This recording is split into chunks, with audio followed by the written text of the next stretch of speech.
지난 시간에 제가 요거 문제 드렸었죠. 그죠? 배경색이 뭔가 클릭이 되면 배경색이 바뀌게끔 이제 만들어 달라고 말씀을 드렸죠. 그래서 요 순서대로 한번 진행을 해볼 겁니다. 저도. 자, 제가 이제 요 순서대로 진행하라고 여러분들한테 말씀을 드렸죠. 왜냐면 이 순서대로 해주는 게 굉장히 좋기 때문에 말씀을 드리는 거예요. 실제로 이거는 여러분들이 나중에 실무 갔을 때도 뭔가 작업을 한다 하면 이런 식으로 작업을 하는 게 굉장히 좋습니다. 단계별로 체크를 하시고 진행을 해야지 이렇게 진행을 안 하고 나중에 여러분들이 뭔가를 했을 때 문제가 발생한다 그러면 어디서 문제가 발생했는지 바로바로 찾기가 쉽습니다. 그래서 제가 이 방식대로 하라고 말씀드린 건데, 이런 걸 뭐라고 하냐면 투두 리스트라고 해요. 투두 리스트. 뭐 쉽게 말해서 할 일 리스트라고 이제 볼 수 있겠죠. 그러니까 할 일을 정해놓고서 체크해가면서 진행을 하는 거죠. 자, 제일 먼저 해야 될 건 콘솔 클리어 불러와야 된다고 말씀을 드렸습니다. 자, 콘솔 클리어 불러왔을 때, 그러니까 오류가 없다는 건 무슨 말이냐면, 여러분들이 오타가 나게 되면 우측 하단에 이런 식으로 빨간색 버튼이 떠요. 너 이거 오류 났다, 잘못 풀었다 하면서 콘솔 뭐 이런 식으로 이지나 펑션, 그러니까 너 이거 실수했다, 타입 에러 났다 라고 하는 거죠. 아, 내가 여기서 오타 났구나 하고 정상적으로 이제 오류가 없는지 확인했으면 그 다음에 체크를 하고 통과를 하시면 된다. 자, 그 다음에 jQuery 불러오라고 했죠. jQuery 불러오는 거는 여러분보다 어렵지 않습니다. JQ 해가지고 요거 해서, 자, 근데 주의해야 될 게 뭐냐면 스크립트를 잘 불러오는데 그냥 이거를 뭐 요런 데다 쓰시다거나 아니면 요렇게 쓴다거나 그러면 안 됩니다. 절대로. 여기다 src 쓴 다음에 큰 따옴표 한 다음에 이렇게 쓰셔야지, 요것 또한 요렇게 쓰시면 되겠어요. 이렇게 하면 안 됩니다. 큰 따옴표 한 다음에 무조건 이렇게 써줘야지 jQuery가 정상적으로 불러와준다. 자, 그러면 jQuery 불러왔을 때는 이제 사실 뭐 요거 같은 경우는 에러 체크를 못해요. 나중에 여러분들이 jQuery 같은 경우는 여러분 잘못 불러왔을 때 jQuery 문법 쓰게 되면 오류 납니다. 그런 경우에는 여기 잘 확인을 하셔야 돼요, 오타를. 그래서 어쨌든 jQuery 불러왔고요.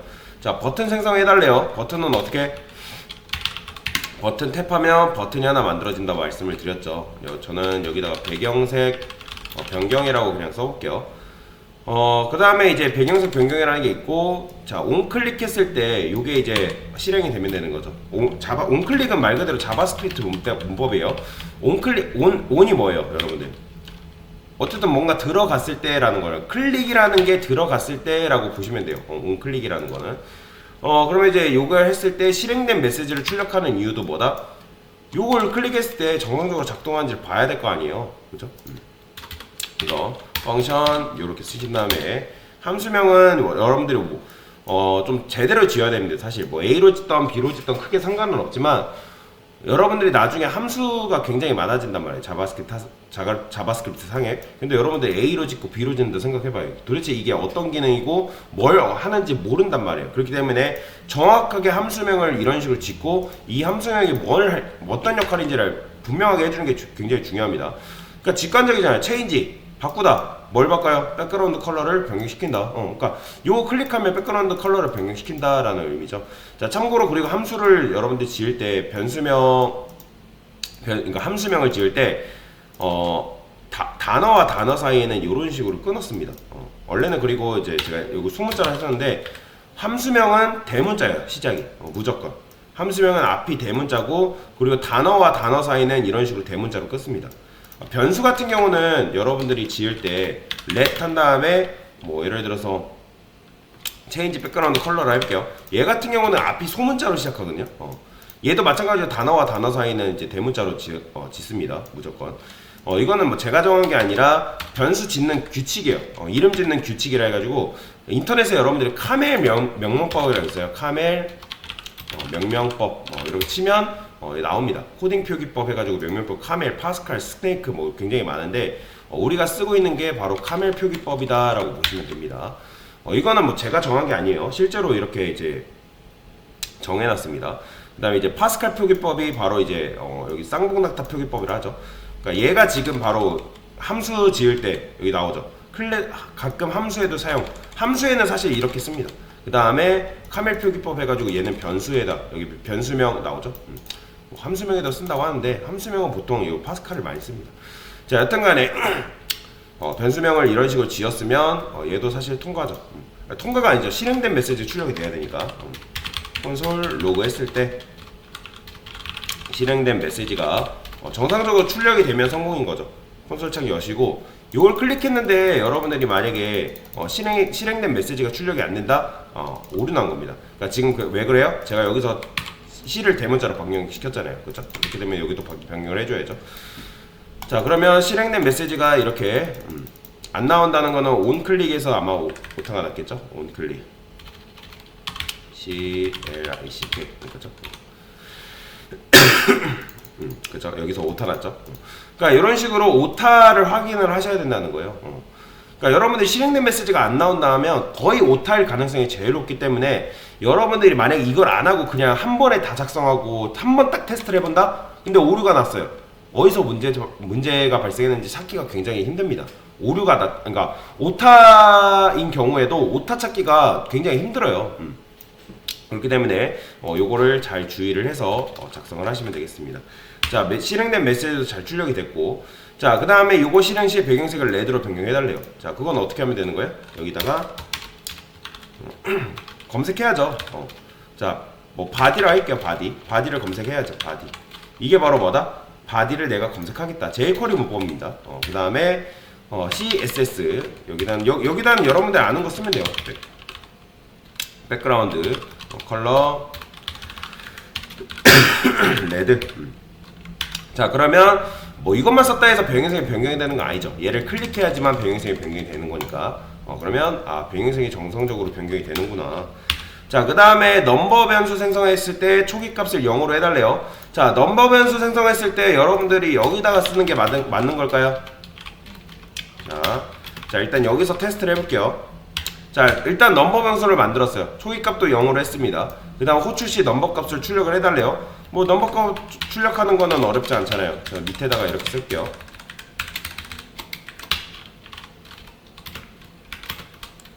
넘버 여기다가 이런 식으로 해가지고 넘버 값을 출력할 수 있겠죠. 그러면 이제 계속 0만 나온단 말이에요. 근데 여기까지 했으면 사실 완료된 거죠. 자, 완료했어요. 어쨌든 근데 넘버 값이 변경이 돼야 된대요. 그러니까 넘버 값 변경이라는 거는 어쨌든 얘 클릭했을 때 넘버 값을 우리가 수업 시간에 이제 1씩 증가시킨다고 말씀을 드렸잖아요. 그런데 여기서 여러분들이 넘버 플러스 1 해가지고 증가가 된다 안 된다? 증가가 안 됩니다. 왜 그러냐면 함수는 저번에도 말씀드렸지만 함수는 얘가 딱 실행되고 종료가 돼요. 그러니까 계속 남아있지 않습니다. 배경색 변경 클릭했다 해서 함수가 계속 남아있는 게 아니라 얘는 자기 역할하고 바로 끝나요. 그러니까 이걸 좀 깊게 나가면 뭐 메모리 그런 관련해서도 이제 뭐 알아야 되는데 사실 그것까지는 여러분들 알 필요는 없고요. 너무 복잡해요. 자, 여튼간에 얘가 함수가 날아가기 때문에 요 안에 있는 변수의 값도 같이 날아가요. 데이터 보존이 안 됩니다. 그래서 이제 함수 안쪽에 있는 서는데 이런 변수를 지역 변수라고 하는데 왜냐면 함수 지역이거든요. 이게 함수 안쪽 공간.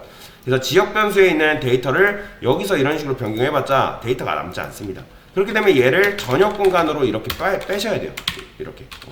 그래야지만 함수가 날아가도 여기서 넘버 플러스 1 했기 때문에 값은 계속 보존된단 말이에요. 그렇기 때문에 클릭하면 이런 식으로 값이 변경이 되는 거죠. 자, 그 다음에 요 값의 변경 요거 사실 이렇게 해서 썼어야 돼요. 변경 됨에 따라 이렇게 했어야죠. 이렇게 원래는 이제 변경하고 요거에 따라서 이제 배경색 변경이 돼야겠죠.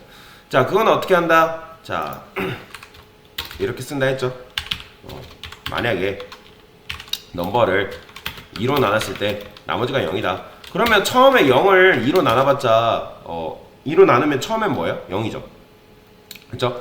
처음엔 0이니까 여기 뭐예요? 나머지가 0이라는 거. 어쨌든 요걸 나눴을 때 나머지가 0이라는 거니까 얘는 처음에는 0을 2로 나누면 나머지가 0이잖아요. 그죠? 그렇기 때문에 이게 먼저 실행이 되겠죠. 참이기 때문에. 그죠? 참이기 때문에 얘가 먼저 실행이 되고 그 다음에 이제 뭐가 돼야 돼요? 얘가 1로 증가될 거 아니에요. 그죠? 1로 증가되면 뭐 2로 나눴을 때 나머지가 0은 아니잖아요. 그죠? 그렇기 때문에 요게 거짓이기 때문에 그 밖에 있는 녀석이 실행이 되겠죠. 그래서 그때 쓸 수 있는 게 바로 else다라고 말씀을 드렸습니다. 자, 배경색을 변경식인데 여기다가 여러분들이 화이트라고 쓰는 게 맞나요? 아니죠. 화이트는 그냥 말 그대로 배경색을 색상을 변경시킨 것 뿐입니다. 화이트로 하시면 안 되고 여기다가 빈 공간을 이렇게 공백 값을 넣어 주셔야지 값이 원래 초기화 상태로 돌아오게 됩니다. 자, 그럼 해볼까요? 그러면 배경색이 넘버 값이 증가함에 따라서 배경색 또한 같이 변경이 되는 걸 볼 수가 있습니다. 그래서 이런 식으로 여러분들이 문제를 푸신 거면 잘하셨다라고 보시면 되겠습니다. 네, 이상입니다.